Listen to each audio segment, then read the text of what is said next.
What's up, guys? My name is Zach, and today I am driving a 2018 Dodge Durango SRT Mopar 18. Up front is a 6.4 liter V8, and down below is an 8-speed automatic transmission. Now, I am super excited to be driving this Durango for one main reason. It's the Mopar 18 edition. This was a special edition that came directly from Dodge to not only honor Mopar's 80th anniversary, but to add some well-deserved goodies to the Durango. So they started off by giving it the 6.4 liter V8, which you could get in the regular SRT, but these could be optioned in either B5 Blue or Octane Red. This is Octane Red, which, from what the owner has told me, only about 90 of the 250 were in Octane Red. The rest were blue, so that's awesome to see. But this also got the blacked out hood and roof, the blacked out 20-inch wheels, black badges, black window trim, black grille, black headlight bezels, black taillight panel, and the black catback exhaust,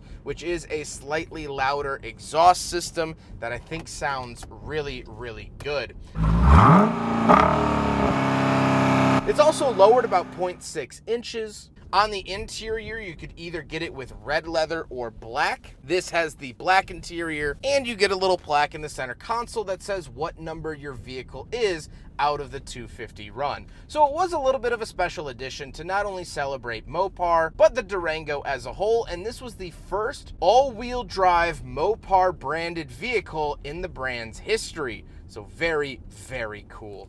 But if you would like to submit your own vehicle and have it reviewed here on the channel, like this Dodge Durango Mopar 18, you can head on over to my website, zackpradel.com/submit. But let's get back to that 6.4 liter V8 under the hood, known better as the 392. Well, it was one of the higher engine offers in the Durango. However, they still did give the Durango a Hellcat engine if that's something that you wanted. This makes 475 horsepower, and boy, does it let you know it. This thing rumbles and grumbles around town, and when you put your foot into it, you go, and that is a very good thing to see and feel. Like I said, paired to it is an 8-speed automatic transmission. It's actually a ZF transmission. ZF is a German brand, but they also did the Hellcat transmissions. They do a lot of BMW transmissions, the new Supra's transmission, and so they know what they're doing. ZF has most certainly done their homework, and it shows here in the Durango Mopar 18. Last but not least about the drivetrain, as I touched on with the package, this is all-wheel drive. So how does it feel to drive the Mopar 18 Durango? Well, it drives like all the other Durangos that I've driven, and I have driven an SRT Durango before, so obviously it also drives like that. But I've never disliked the 6.4. I think it's an absolutely wonderful engine, and as we'll talk about with the final thoughts, it's an engine that probably won't stick around for too much longer. Visibility out the front honestly isn't bad. The Durango just is a very large vehicle, and I always forget that. It looks slimmer than it is. No, this is a big car. And the ride quality is pretty stiff because it also is lowered about 0.6 inches from the factory as a part of the Mopar 18 package. But overall, I like the feeling of it, and we'll talk more about that with the final thoughts. With that stuff out of the way, let's talk about the interior. Well, in front of me, I have a mix of physical and digital gauges. Off to the left is my speedometer, off to the right is my coolant temperature and fuel, but then in the center, I have a digital gauge, giving me some nice information I can scroll through here. I've always loved that Dodge gives you this ability, and it's cool to see that it's stuck around for the SRT Durango. On the steering wheel, on the left, we have the selectors for that gauge cluster screen, as well as our voice commands and phone options. And off to the right, we have our adaptive cruise control options. Off to the left, we have a climate control vent, headlight switches, and gauge dimmer switch, surrounded by some nice carbon fiber design. And moving out of the door, we have our power mirrors, power windows, and our speaker for the Beats audio system. Big fan of the Beats audio. Moving into the center, we do have our infotainment display surrounded by the two climate vents. Nothing really too crazy here. You do have Apple CarPlay and Android Auto, but only wired. And here's the backup camera.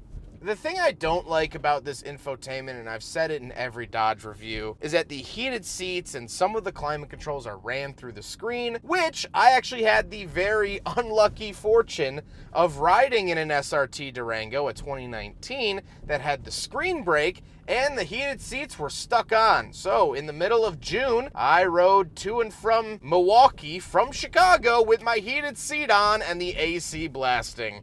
I couldn't turn it off. So that's why I always have a gripe with this infotainment system. Down below though, we do have physical climate controls as well. So very, very nice to see this. We also have the tune and scroll button, but we have dual zone climate, which is lovely. And we have two interesting buttons. So we do have our SRT button, which allows you to customize your SRT modes.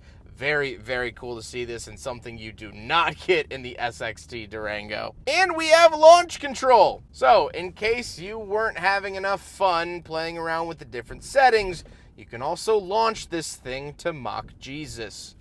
Down below, we have two USB inputs as well as an aux input and a 12-volt outlet. And then we move into the center. We have the shifter off to the left, very run-of-the-mill shifter. Nothing really too crazy here. I've seen it in all Dodge products and it's fine. But off to the right, we do have cup holders, so we will do a big friggin' bottle test here in the Durango Mopar 18. And unfortunately, yet predictably, it fails.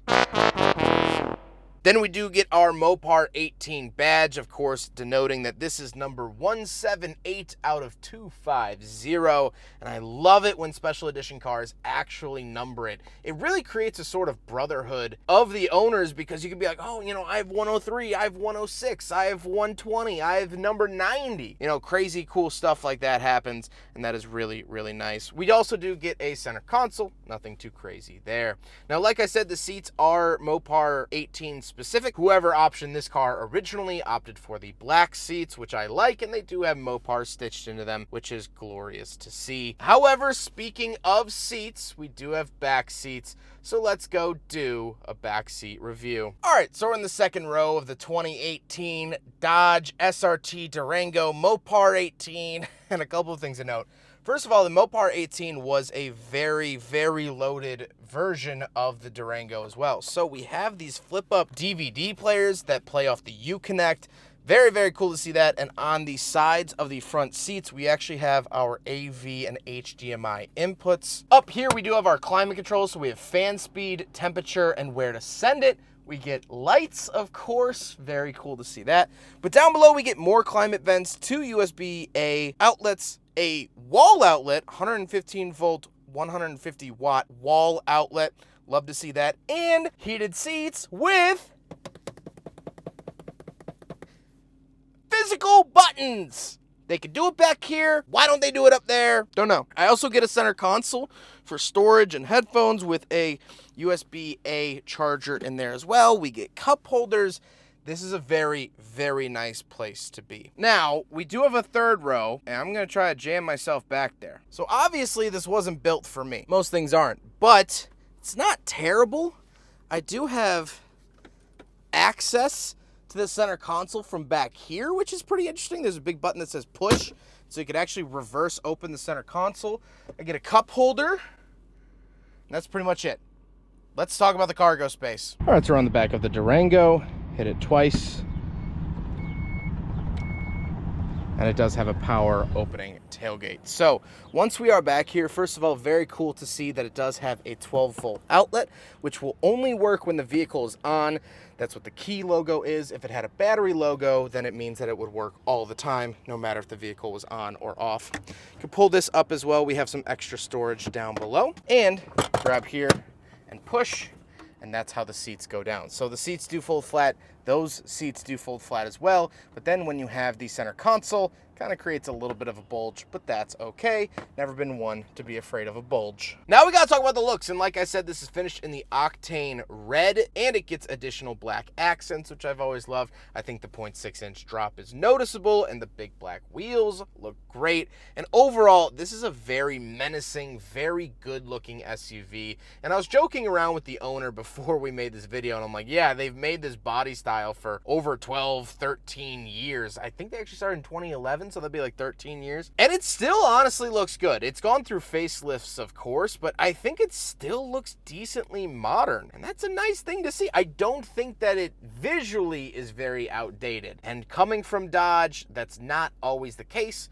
but it is here today. With all of this being said, let's get on to my final thoughts. What do I think driving this special edition Dodge SRT Durango? Well, I've loved it. I really enjoy this vehicle. Now, there are some small things that I don't like, of course. The touchscreen, heated seats, gotta go. Give me a button for the heated and ventilated seats. There's some small build quality stuff that I don't see here in this Durango, but I've driven plenty of other Durangos, and so I know that the taillights are gonna start losing pixels, and I know that the cylinder deactivation is probably going to be a little bit of a headache down the road. But from where I'm sitting right now, this car is held together pretty well, and I've enjoyed the experience. But the last talking point is that this is a going away vehicle. They're not going to make the 6.4 liter V8 for much longer. I think they've already given it a death date. And so I think this is going to mark the end of an era for the Durango and for SUVs at all. I think 10, 15, 20 years down the road, people are going to have the conversation of, did you know you used to be able to get an SUV with a V8? That's crazy. And nearly 500 horsepower V8. That's Looney Tunes. That's the conversations that are going to happen down the road. And so yes, Dodge is going to still prevail. They're still going to make muscle cars with the inline six, and the electric cars, although people don't like electric cars, they're going to be powerful, they're going to be fun to drive, and they're going to have that mentality that Dodge has always carried. But it's going to look different. And so for right now, I'm truly enjoying this dinosaur-burning Durango. This will be looked back on in glory, and we will not see vehicles like this produced, most likely ever again. Now, they probably will do a next-gen Durango, and they'll probably give it the Hurricane Inline 6, just like they're doing with the next-generation Ram TRX and the new Challenger and Charger, but none of that is certain. The only thing I can tell you for sure is that this thing is sweet. I hope you guys enjoyed the video. Huge thank you to Hunter for letting me take out his SRT Durango Mopar 18. Hunter has been absolutely awesome to work with, very knowledgeable about this vehicle, and I appreciate him being able to fit me into his busy schedule and film here on a weekday. But I hope you guys enjoyed the video. Don't forget to rate the video, comment on the video, and subscribe if you really liked it. Take care, guys.